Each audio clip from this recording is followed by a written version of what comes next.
Hello students, I really hope you are in best of your health.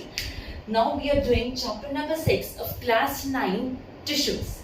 Today we will be doing the topic muscular tissue, which is a type of animal tissues. Till now you know this thing that animal tissues, there are 4 types. First one is epithelial, second is connective, third is muscular tissue and fourth is nervous tissue. We are already done with epithelial tissue and connective tissue. Today we'll start with muscular tissue. You see this word tissue? Tissue, what is a tissue? It's a group of cells that join together, and whenever they have to perform a function, they perform all together a common function, और इनका structure भी एक दूसरे से मिलता रहता है. तो टिश्यू में क्या होते हैं? बहुत सारे, there are many cells. Okay, so when you talk about muscular tissue, तो it means इसमें बहुत सारे cells हैं तभी ये टिश्यू बना. तो इसके cells को what do we call? The cells are known as muscle fiber. जो muscular tissue में जो cells हैं, इसके cell को क्या बोला जाता है? We call it as muscle fiber.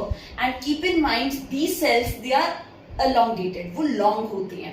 What is the main function of this tissue? The function of this tissue is it helps in movement. Okay, so I'm holding a marker in my hand. तो ये वाला hold करा मैंने. When I write, it means the muscles over here they are working. चाहे body की जो movement है, for example I am walking, जो बॉडी की मूवमेंट है वो बोन्स करती ही करती हैं, but muscles attach to the bones. ठीक है, तो इनका रोल किसमें है? They do play a role in movement. So this tissue has got main role in movement. जब मूवमेंट होती कैसे है? So you have to keep in mind, जो ये सेल होते हैं टिश्यूज के, suppose this is a single cell. Okay, imagine करो यहाँ पे एक सेल बना जो ये वाला सेल है.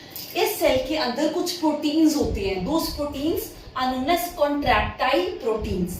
ये जो प्रोटीन्स होते हैं ये कॉन्ट्रैक्ट और रिलैक्स करते हैं, जिसके कारण मूवमेंट में हेल्प कर पाता है ये वाला tissue. I hope you are clear till here. Now moving on further, this muscular tissue. Okay, these muscles, they are of 3 types. 3 तरह के muscles होते हैं.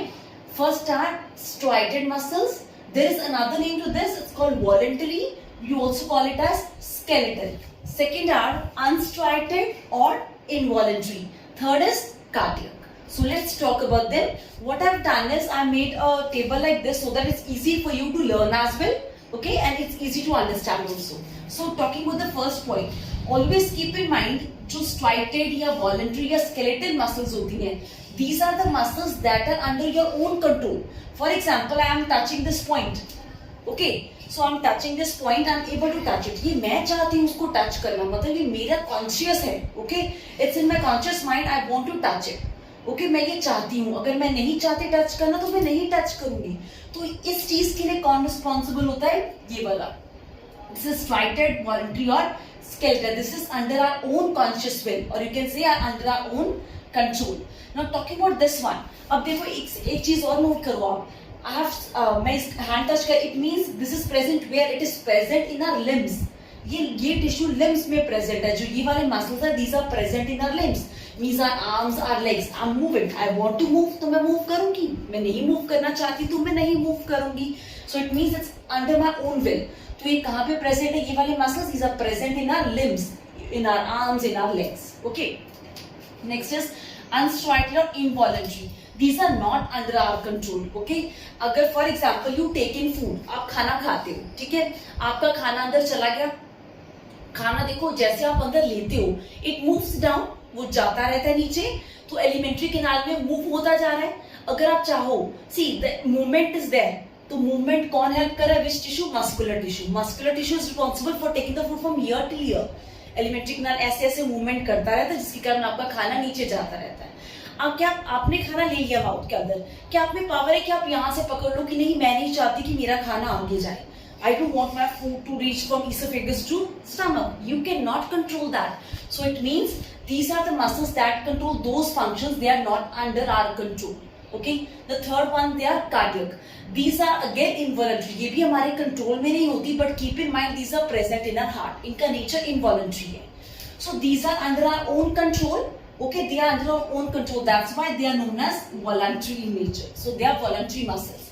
These are not under our control, so we call them as involuntary. Okay? These are also not under our control, so these are also known as involuntary muscles of heart.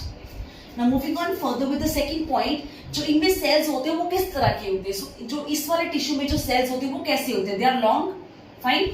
You know this thing, they are long in nature. So they are long, they are cylindrical. इनकी shape cylindrical होती है, like this. Generally ऐसी होती है. You can look into the figure that's present in your book, so that's easy for you to get through these diagrams of these three. They are cylindrical in nature. They are unbranched. इनकी branching नहीं होती.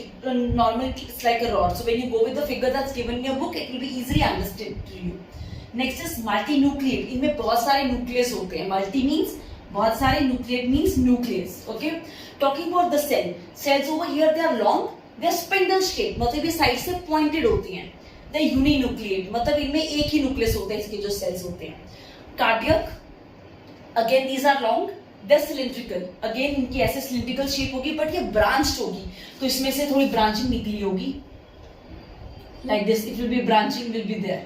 Okay. You can go with the figures, that will be easy for you. Uninuclear means एक nucleus present है. Now I told you they are present in the limbs. They are present in blood vessels. आपका blood move हो रहा है blood vessel से. ऐसा नहीं होता मैं ऐसे pinch करूँ and the blood stops over there. ठीक है? ऐसा नहीं हो सकता मैं चाहती हूँ कि मैं यहाँ खून रोक दूँ. It can never happen. So इस blood vessels में जो blood move कर रहा है, it's because of this one muscles. Iris, जो हमारा iris है, you notice आपकी जो eye होती है, ये lens है जिसके अंदर जाएगा. लाइट रेज इसके अंदर से जाती हैं, तो ये साइड वाला जो पोर्शन होता है, this is known as iris. किसी का ब्लू भी होता है, ग्रीन भी होता है. Generally we Asians we have dark brown colour. So what actually happens, you might have noticed when you suddenly move out in the sun, तो ये जो होल है ना, ये वाला जो होल है, ये फटाफट छोटा हो जाता है. ये मसल्स होती है यहाँ पे. Here we have muscles, radial muscles, circular muscles are present over here. तो ये जो यहाँ पे जो मसल्स है वो दीज आर अनस्ट्राटेड और involuntary muscles. Next is bronchi. जो आपके लंग्स में जो ब्रोंकाई है, they are also made up of this one. Alimentary canal, this I already told you. Ureters, the one, these are the tubes that carry the urine from kidney to your areas, urinary bladder. तो ureters होते हैं. Next, these are present in heart. Okay. So one more thing, voluntary, तो I told you the reason. Now region for the skeletal. These skeletal, okay, ये वाले muscles हैं, these are actually joined to the bones. जैसे मैंने बताया, मैं हाथ चाहे अंदर बोन मूव करी पर मसल्स अटैच्ड है उस बोन्स के साथ. ठीक है. So these are the bone, they are attached to the bones, that's why it's also known as skeletal tissue. And one more thing, striated. Striated क्यों कहते हैं इसको?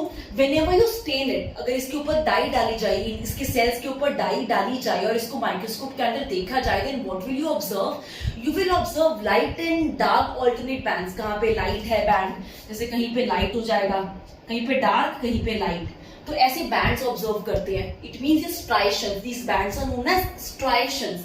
So that's why they are known as striated. Same goes over here, they are unstriated. So अगर इसको आप stand करोगे, मतलब इसके ऊपर आप डाई डालोगे, then you will start observing it under microscope. You are not going to observe these light and dark alternate bands. So that's all about the topic. I told you, you can go with the figure from the book. It's very well given in the book. So for any doubt, you can please ask me. Thank you so much. I really hope you understood the topic. Stay home, stay safe. Thank you.